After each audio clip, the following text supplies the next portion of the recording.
You're listening to the Forest Ramble podcast. Don't forget you can connect with us via Twitter, Facebook and Instagram, and all the details are on our website, forestramble.com. A Halloween horror show saw the Royals rip the Reds apart, ending a mixed month for Mark Warburton and adding to the fears of fickle Forest fans. However, we also have reaction as the Kings of Nottingham take apart Queen's Park Rangers in this November's Forest Ramble podcast.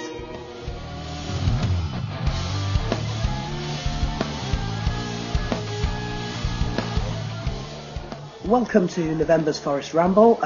My name is Rich Ferraro, and although I'm not a Shetland pony, this month I am a little horse, so apologies for that.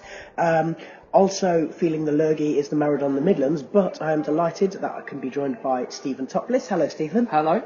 Okay, we're recording this shortly off the back of a rather impressive victory against Queen's Park Rangers, 4-0 no less. And before we go on, let's get some immediate post-match reaction from our correspondent, Baz.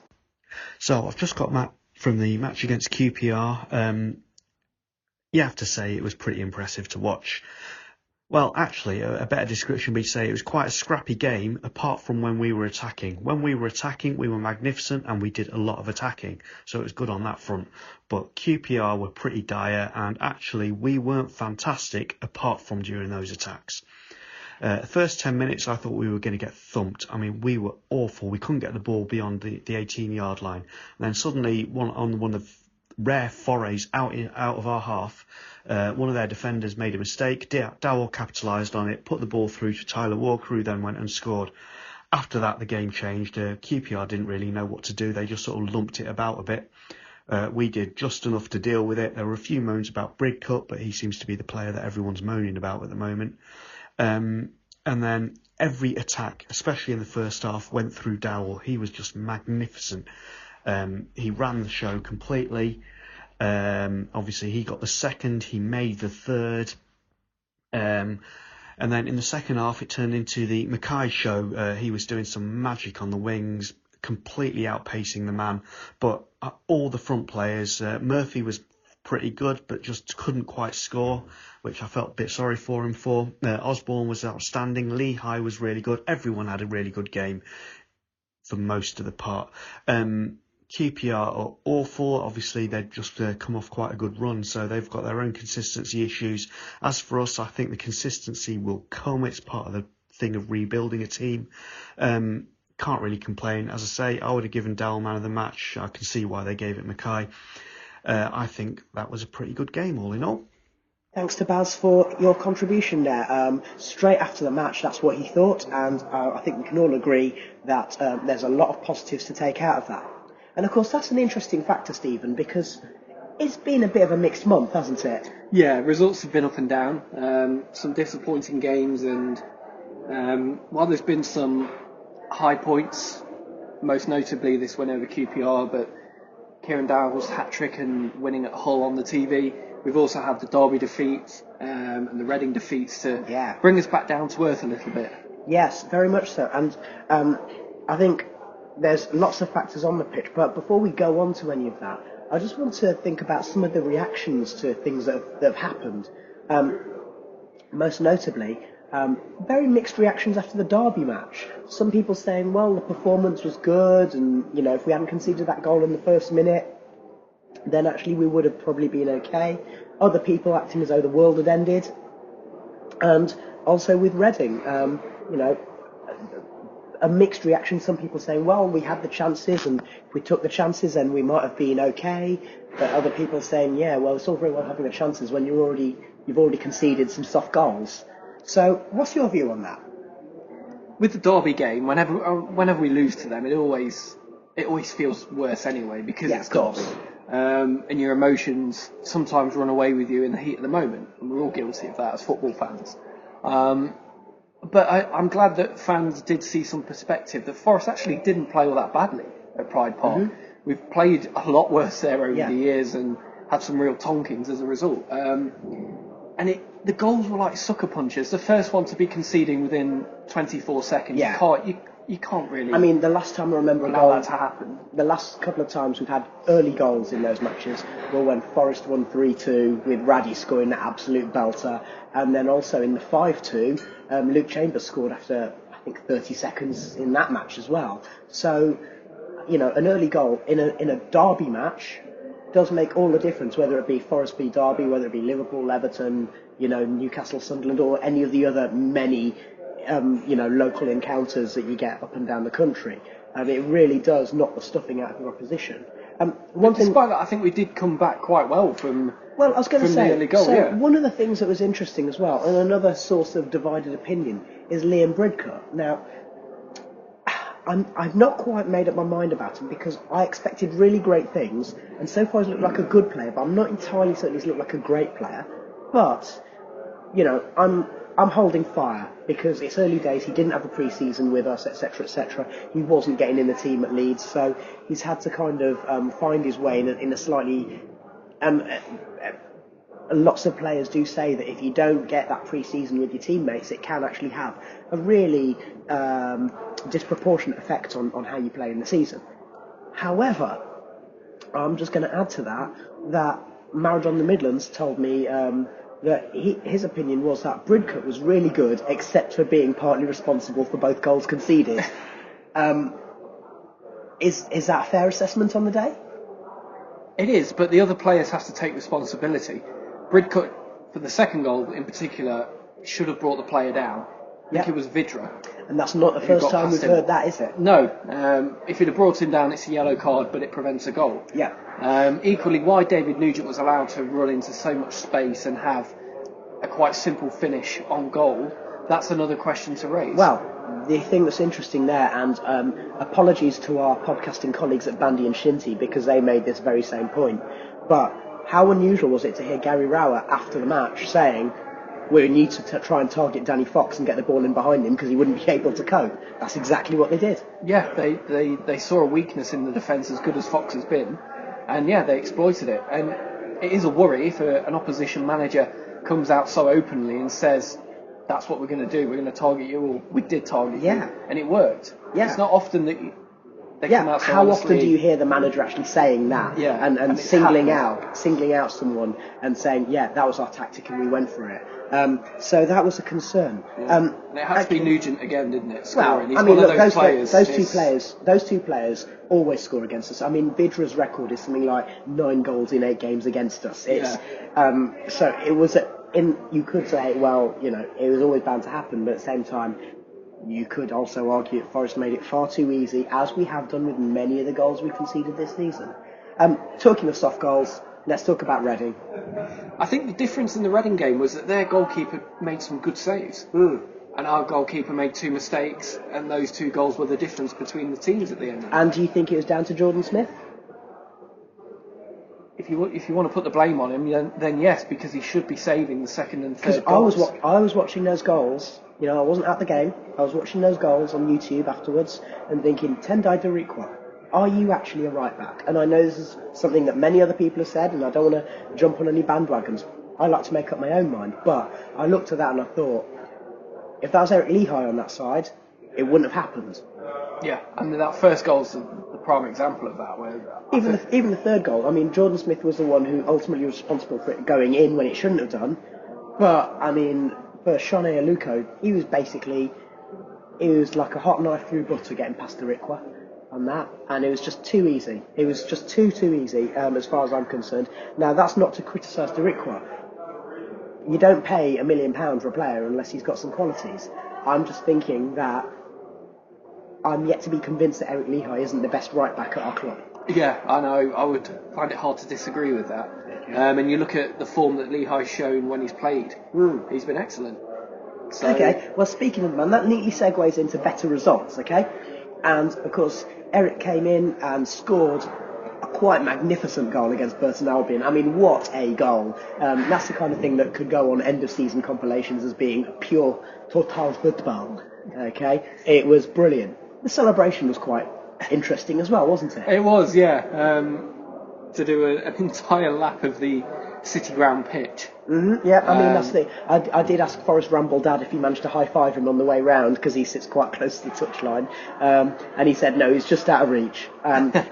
Now, no, that was tremendous, though, and I'm pleased for him as well. Yeah, I mean, I think we all like him as a player because he's one of those heart-on-sleeve type players. And we were all happy to see him get a goal. Bearing in mind that one of the big criticisms is, oh, well, he's not a bad defender, but he's not very good going forward. So to actually, the composure with which he took the goal, I mean, that was a centre-forwards finish. Yeah, on his weaker foot as well. On his weaker foot, giving the keeper the eyes, tucking it past him. So that was really, really impressive. Now, conspiracy theory.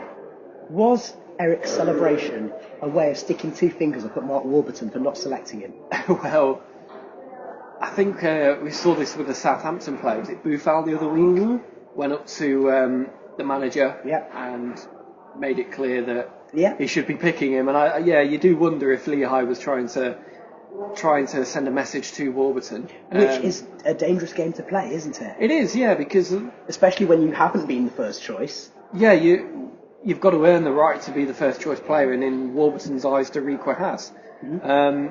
But Lehigh's done himself no favours by getting on the score sheet and playing well. So does he need to do a celebration if it was aimed at the manager? Okay, and I don't personally like to see it. I like to see it he's just having a bit of fun and celebrating. And hopefully it's just down to his extreme passion, the joy he gets from having scored a goal, having been recalled to the team, scoring an amazing goal, and he's not a goal scorer. So to do that, let's hope it's that joy. I'm a firm believer, and again, last month, Maradona Midlands was sort of talking about at all levels, even your five-a-side, leagues and so on, the kind of level that we play at, that, you do your talking on the pitch. And, we had another example in our five-a-side league last week whereby a team who come along and basically kick you all over the park, the moment you rise to it, you make yourself vulnerable. So you do your talking on the pitch. So there's no greater satisfaction in those situations than actually, if they're giving you problems, whether it be by the mouth or by kicking you or whatever, just winning the match. And that's the best way to go about it, in my humble opinion. Anyway, let's not dwell on that. Let's think about those better results. So Burton, good result, clean sheet, but it was against Burton. Yeah, we really should be beating them at home regardless. We know that anyway. Okay, what about Hull City? Hull City was a pleasing result in the fact that we went away from home to a difficult opposition. Even though they're in mid-table like us, they've still got some very good players, and they're notoriously a difficult team to play against. But we controlled the game. We played some really neat football. Scored some impressive goals. So devil's advocate, because that whole thing about don't get too high when you win and don't get too low when you lose. Was it easy to win against Hull on that day because of the tennis ball protest and because of the unrest at the KC Stadium? And was it easy to win against Hull because, for example, Kieran Dowell's first goal? Well, that was not after 24 seconds, but that was the same principle as Matej Vidra's goal against us, whereby they just backed off and didn't close down, and you let a player who's got a good shot on him get a shot away. There was an element to it like that, but regardless of what the opposition are doing and what the atmosphere might be in a stadium, you've still got to go there and play, and you've got to earn the right to get the result. And Forest did that by controlling the game and by being patient in possession and trying to work openings. And it was to go away from home, to do it on TV as well, where our record isn't all that great. I'm sure there's some statistical analysis that someone somewhere could do about that. Maybe if Forrest Boffin wants to come out of retirement and look at our record on Sky over the last 10 years, I'm sure it's got better than it used to be. But I get your point. Yeah. And particularly when it's an odd kick-off time and that kind of thing. Yeah, all that. I mean, the last game we had where it was at the same kick-off, we lost at Villa. Yeah.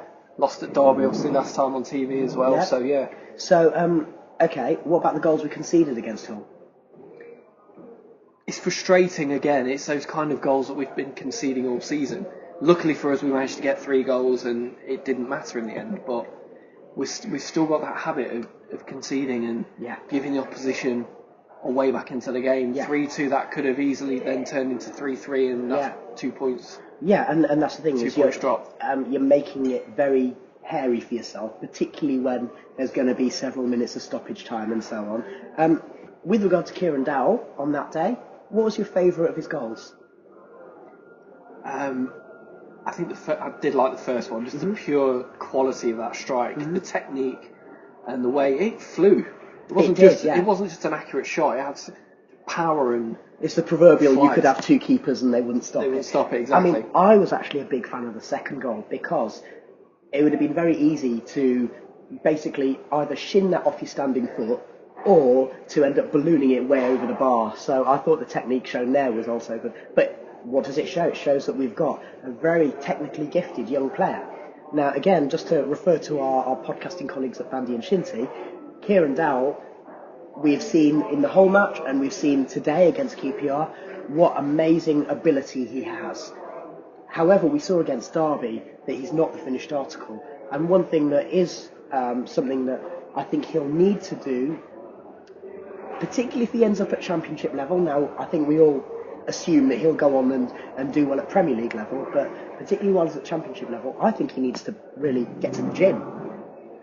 Yeah, I think you've got a point.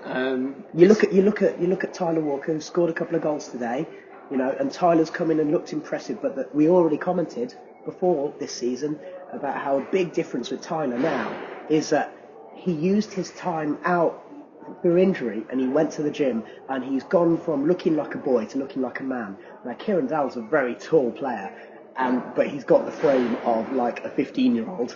So. Yeah. If he can bulk up a bit, then that would add a different dimension to his game, and particularly at Championship level, Premier League as well, I suppose. It helps when you've got players who can fight off the opposition, not just technically but physically as well. So, but in terms of his technical ability, he's been running games the whole game, and then QPR as well. His touch is magnificent, we know that, and the passing ability. He and Osborne in tandem against QPR, superb. It really was. Okay, well, actually, that's another thing. I mean, it's not specifically on my list of things to talk about, but as you mentioned him, Benny Osborne. I've always been a fan of his, and he's someone who, by his own admission, I mean, he's alluded to it, but how he seems to get dog's abuse half the time. What's your opinion? I don't quite understand why. I don't know if it's because he's not the flashiest of players. He does the simple things well and he works hard, and you think people would appreciate, certainly his work rate anyway, would endear him. I think everyone expects a young midfielder to be like Dele Alli is, or where there's a lot of flash and a lot of bluster, and then when he goes in for tackles, he'll either get the ball in a crunching tackle or he'll actually end up getting sent off, and so it's all kind of, all sorts of blood and thunder. And Benny Osborne isn't that type of player. Now, the thing that I've always liked about him, and this is as true today as it was when he first got into the team about 3 years ago, which is he never hides. He's always willing to receive the ball. He doesn't always manage to do something with it, but I think that's the kind of reason why he's consistently selected by all the managers who've been in charge of Forest since he broke into the team. And this is why I don't understand the stick he gets, because you want players like that in the team. You want players who are going to stand up, and when things aren't going well, you want players who want the ball, because at least they're going to try and do something to change the game in your favour and try and make things happen. Yes. And today, against QPR, we've had no David Vaughan in the team, who everybody has said has been a pivotal part of the squad and of the team all season. And the thing that people have liked about Vaughan is the fact that he is that archetypal get the ball, give it to someone so they can do something with it. And he's got more to his game than that, but that's his role in the Forest team. Yeah. But thanks to Osborne today, we haven't missed it. And that's what Benny does well, I think. Just like Vaughan, just like let's go back once again to Paul McKenna. Doesn't always get it right, but he never shies away. And I would say, going back to Liam Bridcut, that's an asset of Bridcut as well. He doesn't shy away. And that's clearly something that Warburton's looking for, I think. Yeah, you can see that. And when you're playing this style of football, you need players who want to be on the ball and who feel comfortable on the ball. That goes without saying. So you can see why these players like Osborne, Vaughan and Bridcut are Warburton type of players. Yeah. And the more of them we've got, the more chance we have of being successful under this manager. And it suggests as well that despite what some of those fickle fans are saying, that Warburton is the right man for the job at the City Ground. Yeah, you'd say so. You've got to look at performances like QPR and think, that is what we're capable of. And the interesting thing was, on commentary, Colin Fray at half-time said, this is the closest I've seen Forest under Warburton play like Brentford did under him, which I think is quite telling, a telling isn't it? thing, to say. Okay, so that's a nice positive note on which to end part 1. Join us in a few minutes when we'll be back with part 2. The Forest Ramble Sketch by Jeremy Davies. So, Stanley Victor Collymore is off to RT to present a new football show. Amazingly, the striker who wouldn't do what he was told is now working for the state broadcaster of the world's #1 dictator. One can't help wondering if Stan thought RT was something to do with Twitter, but good luck to him. As the man who once treated Channel 5 viewers to such pearls of tactical insight as Liverpool have got a corner in a good position, and of course punched poor old Alfie Haaland, which in hindsight was part of the world's most drawn-out tag team with Roy Keane, he'll need luck on his side. It got us ramblers thinking about who else would make a decent TV presenter. Brian Clough, of course, used to have his own show, Parkinson, occasionally featuring guest appearances from a guy called Michael Parkinson in a supporting role. Jermaine Genius is carving out quite a decent career in broadcasting, having somehow managed to retire without anyone noticing, but there aren't too many ex-Forest stars out there competing with the likes of Lynx, Wrighty, Murph and Macca. The obvious sidestep for an ex-footballer is into sports programming, but seeing as how anyone with 5 minutes of fame to their name seems to qualify for one of those talking head spots on Sky's greatest ever Premiership haircuts or whatever, why shouldn't Forest folk cast their nets a wee bit wider? Ex-owner Fawaz Al-Hassawi is surely a perfect fit for The Apprentice after the number of times he said you're fired. Andy Reid surely could find a worthy opponent to rekindle that competitive spark on Man versus Food, although he might have to fight off stiff competition from Neil Webb and John Robertson. With his post-football career, though, we could console Webby with the starring role in the new Postman Pat. Brian Laws used to take his kids swimming on matchday mornings, so what about fronting the relaunch of much-missed American sitcom Diff'rent Strokes? No TV schedule is complete without a quiz show and a talent contest, so our noughties midfield man David could move forward to be the front man on Protton's Got Talent. Jason Lee for Bullseye might be stretching things a bit too far, but we could maybe look beyond Forest, bring in someone on loan, so to speak. After all, that does seem to be working well for us at the moment. Hard man turned movie star Vinnie Jones is surely the only choice for blockbusters. On the subject of movies, there's an obvious link between one of the horror genre's all-time greats and Forrest's best ever left back. There's only one Psycho. After all he's been through at the hands and feet of Keane and Collymore, it wouldn't be fair to leave out the man who won Psycho his first ever match as a manager. But happily, there's a perfect role for Alfie Inge Haaland on 24 Hours in A&E. Thank you to Jeremy Davies for the Forest Ramble sketch. Welcome back to part 2 of the Forest Ramble podcast. Stephen, we talked about some of the positives, but there's still that old bugbear about defensive deficiency. What do you think is the problem for Forest? Are Forest just too easy to play against? Is it, we've heard various managers talking about that soft centre, and all you do is because they play it out slowly from the back, and then it makes it. You just wait for them to make a mistake, and you wait for the fans to get impatient. Is that as easy as it is? That's definitely a factor. And I think it comes with learning how to play this possession-based game that Warburton wants us to play. And this is one of the issues that all these teams who try and play this way have to overcome eventually, and it doesn't happen overnight. And from that, it sounds to me like you're very much an advocate of the only way they're going to get better at it is by keeping on doing it. Yeah, you've just got to learn by your mistakes. Okay. It's something that comes with practice, with time playing with each other, working with a manager, working on the training ground. Okay. But also, it does come down to individuals and players who can play out from the back, but also know how to defend in this style of football. Okay, so do we have the players to do that? Let's ignore, the sitting midfielders, your Vaughans, your Bridcuts, your Osborns. Let's think about that back four and the kind of 6 or 7 players who are the mainstays of that back four. So we're talking about Lehigh, Darikwa, Traore, Fox, Worrell, Mancien, Mills. Can they do that? I don't think so. I think we need a commanding centre half who can bring the ball out of defence. Okay. And can you think of any examples of that in the Championship who do it well? Off the top of my head, somebody like Harley Dean would have been a good signing for us, but he's obviously now gone to Birmingham. Yeah. Whether Warburton tried to get him to Forest, we don't know. I know he was linked, but whether there was any concrete interest behind that, who knows? That could have been a rumour. But teams managed to play this style in the Championship. There's been a few examples. Swansea did it. Bournemouth did it. Yep. And they've got players who can play out from the back, centre halves who can do it. Yep. So, yeah, there are examples, and there are proven examples of successful teams that have done it in the past. Okay. Is it something that the players can learn to do? I mean, we've talked, for example, in the past about how a player like Mancien, really he should be able to do, especially having played as a defensive midfielder in the past, how you'd have thought that'd be in his armoury to be able to just get the ball, give it to someone else, and move it forward without there being too much fuss. Yeah, it seems like he doesn't have the confidence to do it. I think he would have the ability, but for some reason he hasn't got the confidence to command and lead in that position. Okay.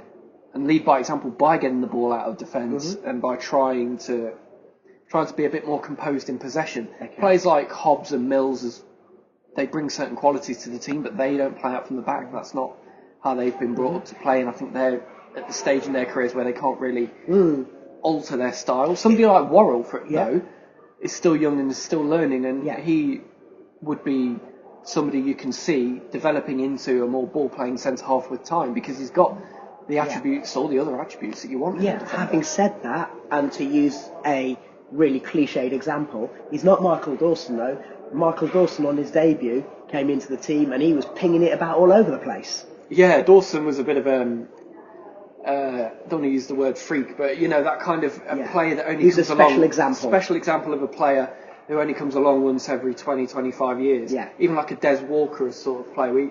The first one since Des that we brought through a centre half who really had that classy, commanding style of play. Yeah. And fitting, of course, that he played alongside Des in that team. And of course, it's not a coincidence that Dawes became a better player having done that. So, that's... Well, I think we can safely say that he's done all right for himself. And Baz keeps saying about how he's mates with a Tottenham fan who just loves Michael Dawson. Tottenham fans still think well of him. And that's something, isn't it? So, all right. And with regard to the other players, I mean, Danny Fox, his distribution tends to be a little bit better when he's at centre-half, because he's got more in front of him, I don't know. But, I mean, I know he's played centre-half, he's played left-back. I'm still not entirely convinced he's the kind of player that we need in our back four. No, and I don't think he should be a first choice. No. If we're being honest. He's played well at centre-half, no question of it. But he's not a first choice option. He's a squad player who, if you need him at left back, he'll be okay. If you need him at centre back, he'll be okay. So, in terms of other players who could do that, Lehigh, I mean, you'd say that maybe Lehigh could do that because he is, again, one of those who doesn't shy away and he keeps fighting for it. So even, for example, if he were to get pressured and maybe get put under pressure, that he'd fight back, which we've not always seen from Derikwa. Traore's not a fighter, but he's someone who's got some good ability. So again, you'd imagine that with confidence. And it's very interesting that he did that interview where he's saying, I'm not always the most confident player. Yeah. And you'd think where he's come from, Arsenal, and he's played for Juventus and played in the Premier League, you'd think he would have that assurance about him. But I think the injuries have taken their toll on him. Yeah. Not just physically, but mentally as well. Yeah. He might be holding back 10, 15%. Yeah. Knowing that in the back of his mind, another injury might be not far away.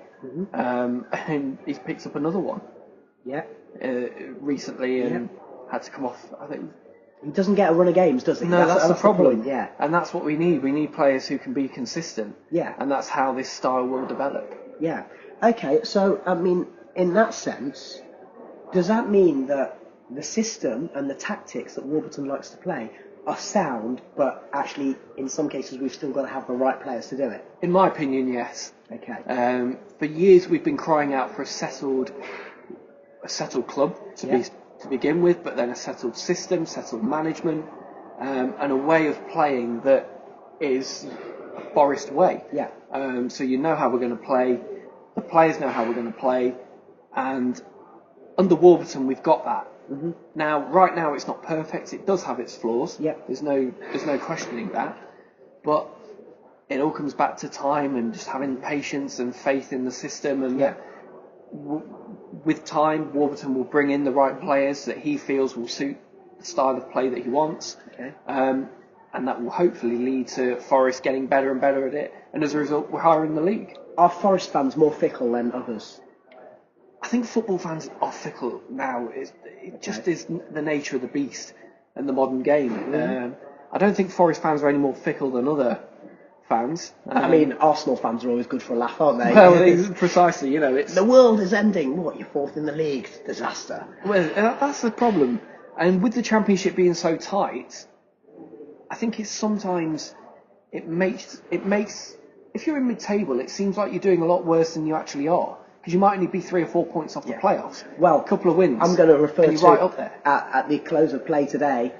Seat Pitch sent out a tweet saying we're 1 point away from the playoffs. Sack everyone, because that does seem to be the kind of the feeling that you get sometimes.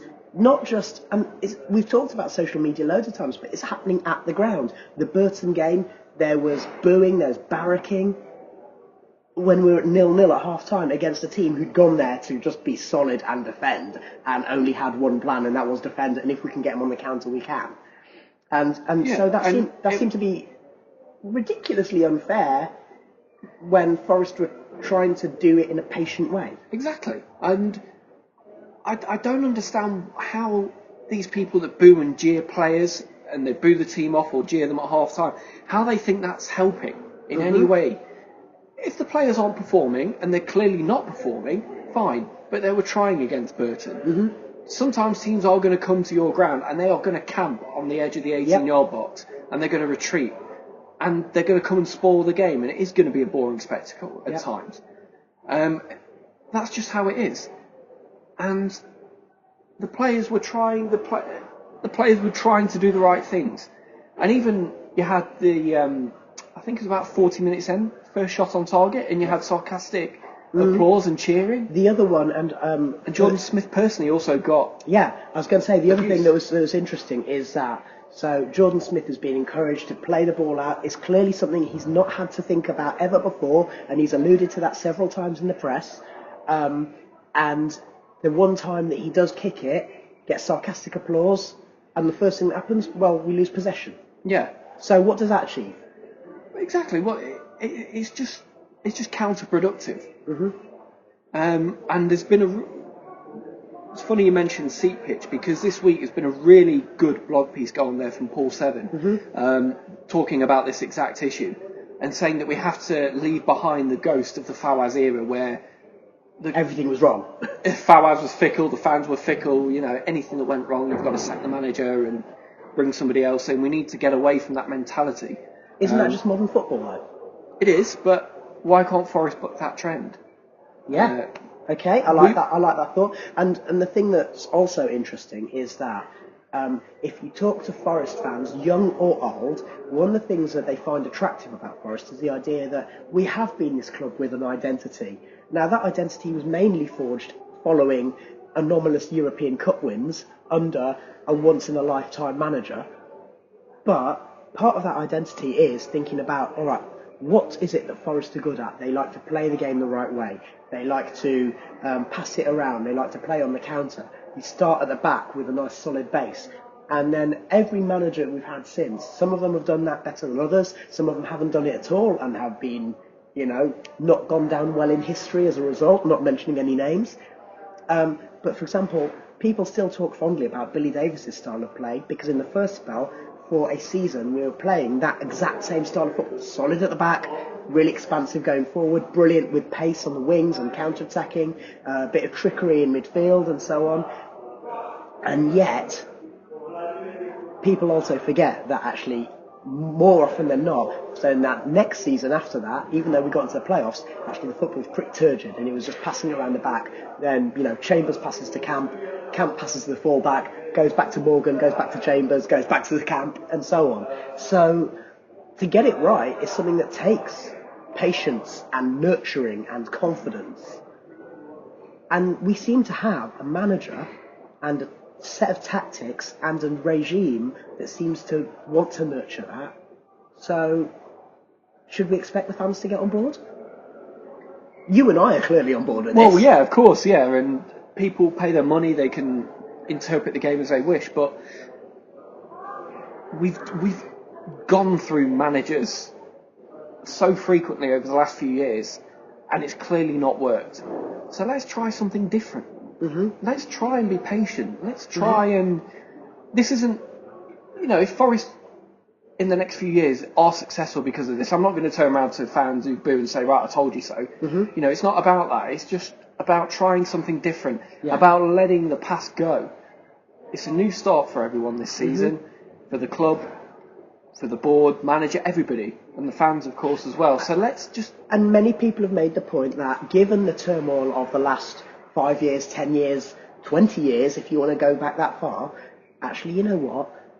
Mid-table, upper mid-table, point off the playoffs in a tight division, when we're still trying to forge that new identity, that's not a bad return at this stage. No, and we're on par or even maybe above par for where we're expecting to be. Most people I spoke to before the season began said mid-table will be fine, and that's where we are. So what's the problem? Short memories. Exactly, and I think to finish this point, Paul Seven's piece, he mentions that with every defeat comes a knee-jerk reaction and a backlash against the team, the manager, the players, etc.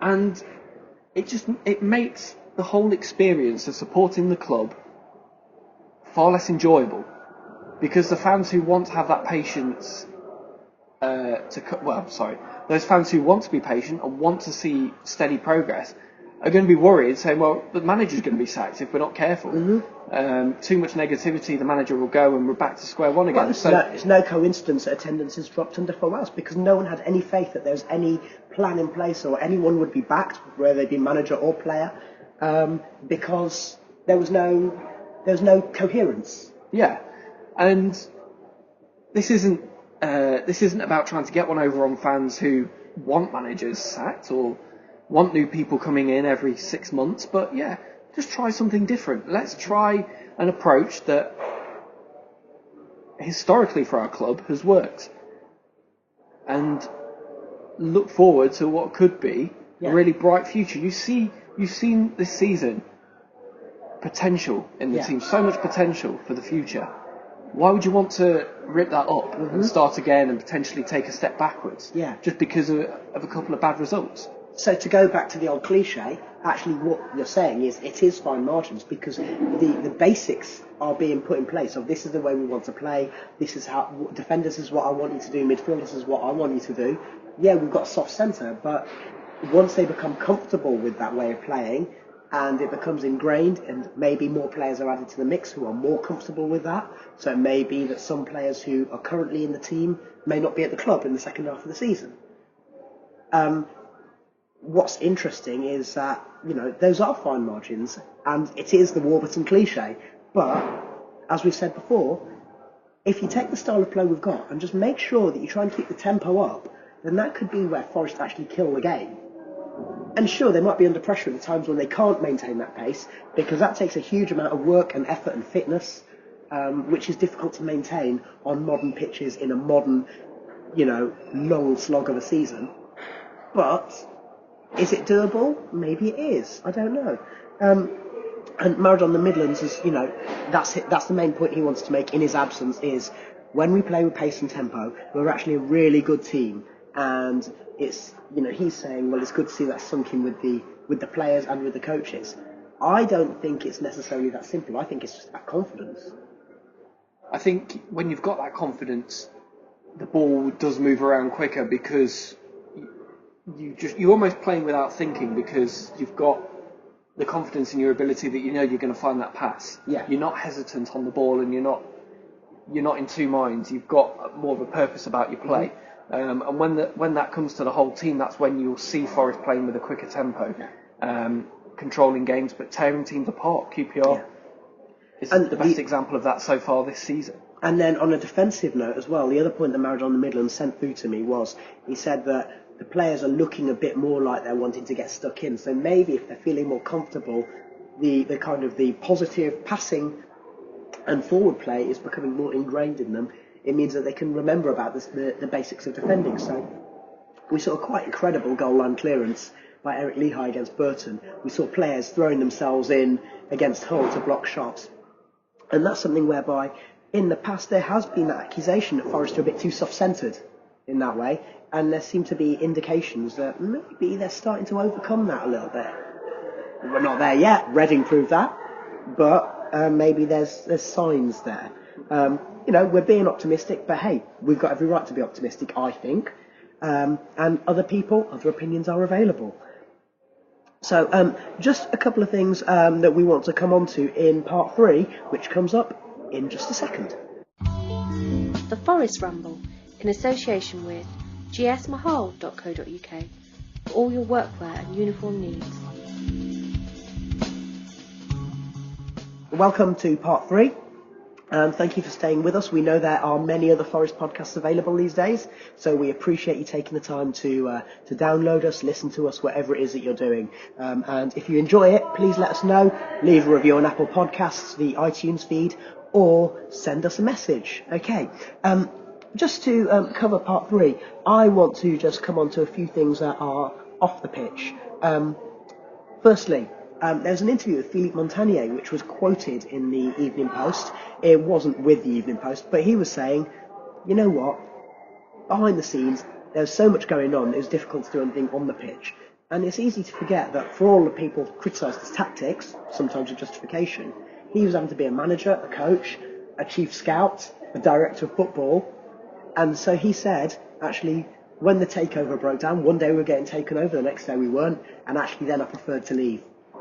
So, do you think that also explains that behind-the-scenes turmoil, explains some of the disorganisation that we saw so obviously on the pitch? You know, the examples being Henry Lansbury and Britta Zambalonga fighting over a penalty, or Eric Lehigh almost taking the mantle of coach and sort of telling Matty Cash to swap positions with him and that kind of thing. Can that be explained by what's going on off the pitch? It could be. It comes back to the point of if you've got at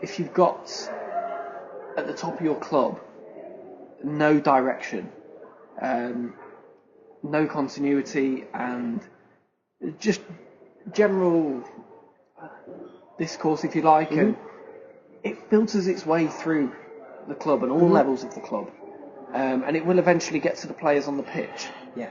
And I think with this season, the difference between last season and this is that we've got owners who have made it clear that they want to put the club back on a stable footing, and just get on with the job in hand, with no distractions. So it's an off-the-pitch version of the football cliche of build from the back? Well, it is, yeah. If you look at last season, Montagnier came in and we were expecting Marinakis to complete his takeover. Yeah.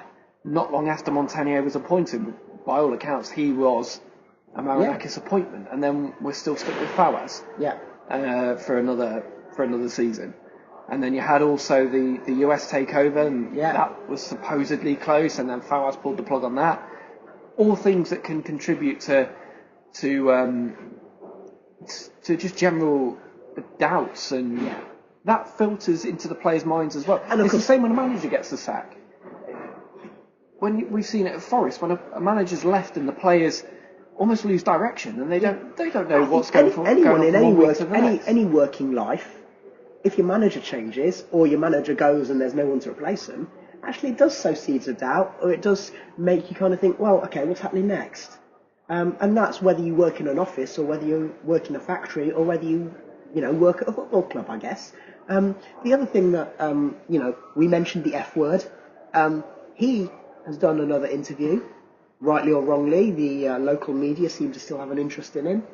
What did you make about that? And let's just ignore I equated it to Dave Hill from Slade type haircut. Let's ignore that. His style choices are his business. But what about what he said about he thought it was going to be easy and he admits he made mistakes? Well, tried to forget about his time in charge and tried to forget about him as much as possible, with respect. He had the opportunity to put things right at Forest many, many times, and he chose not to. And he said, "Oh, if I had my time again, I wouldn't be the chairman." Well, he was the one who pushed the other senior staff at the club out, including cousin Omar, his own cousin, who was Stalinistically purged from the record books. So I would agree with you on that. I don't want to give him any more airtime. It was an unwelcome thing to see that the media even bothered to get in touch with him. I would agree with you on that. Okay. Final thing, and again, we very rarely talk about other clubs, but as we played QPR this weekend, it's a neat way to bring into the fact that Forest obviously had trouble with financial fair play regs. QPR have been fined £40 million. What do you make of that? Fair? Unfair?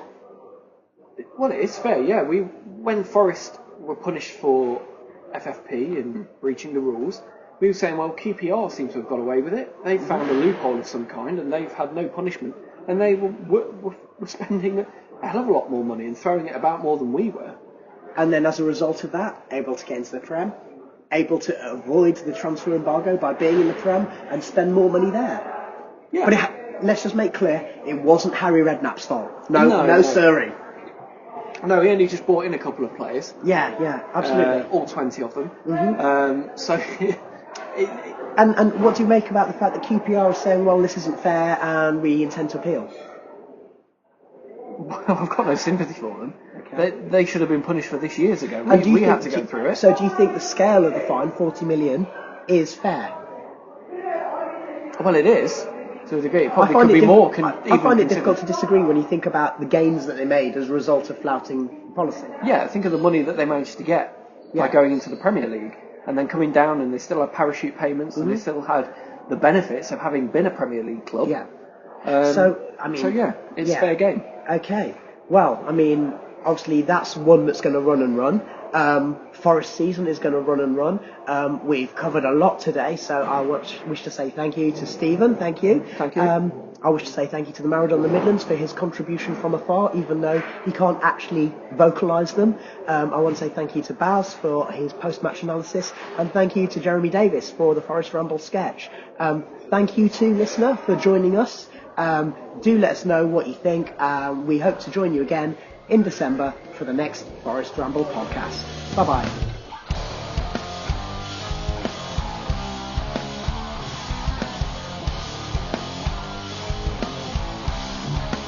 Stephen, we're back again, and we've talked a lot about some of the positives and a few things that haven't gone quite as well. Let's talk about the old bugbear, defending. It's Halloween, everyone. No, it's not. But anyway. No, I think we saw that again.